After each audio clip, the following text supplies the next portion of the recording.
রাজ্য কমিটির তালিকা দেখে নিশ্চয়ই বুঝে গেছেন বিজেপি পশ্চিমবঙ্গ ক্ষমতা দখল করার জন্য তৈরি।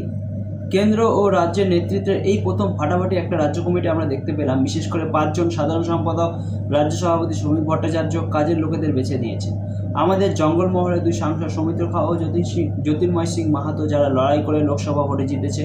সৌমিত্র খাকে হারানোর জন্য তৃণমূল সুজাতা মণ্ডলকে প্রার্থী করে বিজেপি মহিলা তাস খেলেছিল, আর ওদিকে জ্যোতির্ময় সিং মাহাতোকে হারানোর জন্য মাহাতো ভোট কাটার জন্য অজিত মাহাতোকে নির্দেশে নির্দলে লড়িয়েছিল তৃণমূল। তারপর 2 জন জয়ী হয়েছে লোকসভা নির্বাচনে।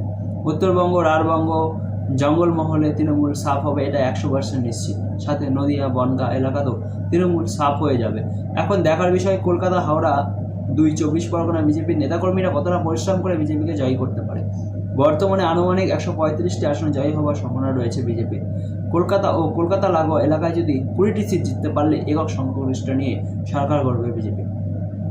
শ্রমিক ভট্টাচার্য, শুভেন্দু অধিকারী, সুকান্ত মজুমদার এবং 5 জন সাধারণ সম্পাদক, সহসভাপতি, সম্পাদকরা একসঙ্গে মাঠে নামলে এবং বুথের কর্মীরা নেমে গেলে তৃণমূল ধূলিসাৎ হয়ে যাবে। সাথে কেন্দ্রীয় নেতৃত্বের হাই ভোল্টেজ প্রচার। কমিটিতে যারা জায়গা পাননি তারা হতাশ হবেন না।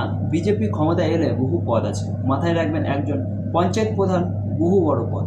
বিজেপি কাউকে শূন্য হাতে ফেরায় না, তবে কিছু মানুষ যোগ্যতা না থাকা সত্ত্বেও আশা করে বসেছিলেন পদের আশায়। সেক্ষেত্রে তাদের ভুল হয়েছে, কারণ শ্রমিক ভট্টাচার্য বহু পুরানো খেলোয়াড়, মুখ দেখেই যোগ্যতা বুঝতে পারেন। মঞ্চে বসার দরকার নেই, বড় পদের দরকার নেই। পশ্চিমবঙ্গের হিন্দুদের অস্তিত্ব রক্ষার জন্য বাড়িতে বাড়িতে গিয়ে প্রচার করলেই আপনি নেতা। পদ থাকুক বা না থাকুক, ব্যক্তিগত স্বার্থ ত্যাগ করে পশ্চিমবঙ্গের হিন্দুদের অস্তিত্ব রক্ষার জন্য 2026 সালে বিধানসভা নির্বাচনে বিজেপির হয়ে শেষ পর্যন্ত লড়াই করুন। কারণ এইবার হেরে গেলে আর লড়াই করার সুযোগ এই জীবনে পাবেন।